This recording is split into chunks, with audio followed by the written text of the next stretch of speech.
Hello everyone, I am Nishakar Kumar from section 20. My roll number is 20IE10019. In this video, I am going to explain about my DIY assignment 1. For this assignment, I have chosen the Taj Mahal as my subject. One of the reasons for choosing the Taj Mahal is its remarkable symmetry, so that I have to only focus on 1/4 part of the model, and later on I can just clone 3 others equally inclined at 90 degrees using the polar array feature of FreeCAD. Getting into the model, as you can see that I have already completed 1/4 of the model. I would also like to highlight the fact that I have only used 5 FreeCAD features into creation of this complete model. Getting to the first feature, it's the revolution feature that can be found in the part design workbench. Starting from the stone and all the structures that I'm highlighting right now has been created using the revolution feature. The revolution feature, what you basically do is create a 2D sketch and then rotate it around its vertical axis to generate these 3D curvy structures. Getting to the second feature, it's the loft feature. You can see this pillar over here. It has been created using 2 circular sketches with different radii. This one is the bigger circle and that's the smaller one, and they have been joined using the loft feature. It can also be found in the part design workbench. Another place where I have used this loft feature is into generation of this top for the structures. It has been created from the 2 octagon sketches of different sizes. Getting to the third feature, it's the pocket feature.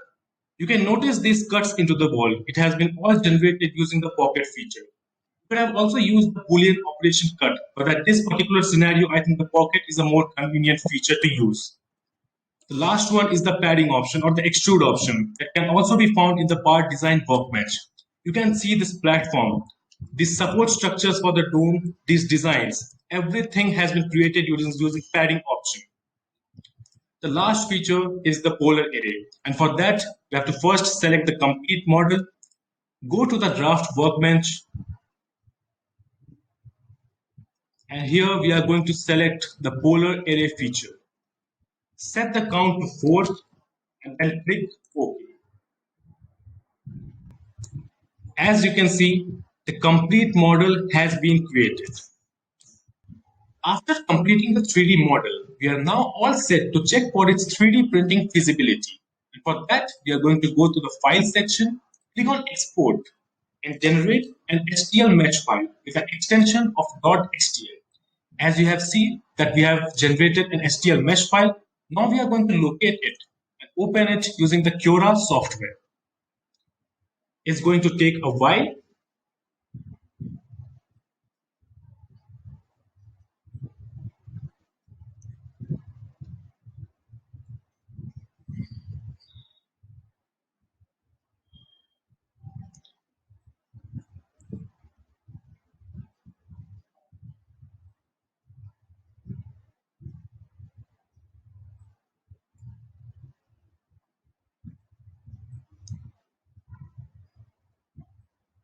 So as you can see, we have successfully opened the STL mesh file in the Cura software.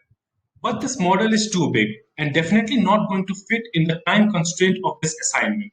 So what we are going to do is scale it down to half of its original size.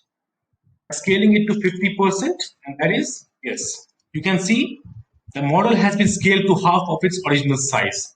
And now we are going to set the settings for the 3D printing. These are the settings that I have used.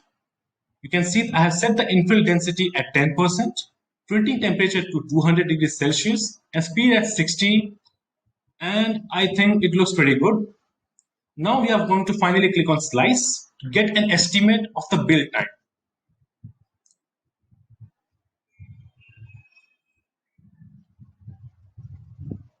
And as you can see, estimated time for the 3D printing is 4 hours and 15 minutes. Thank you.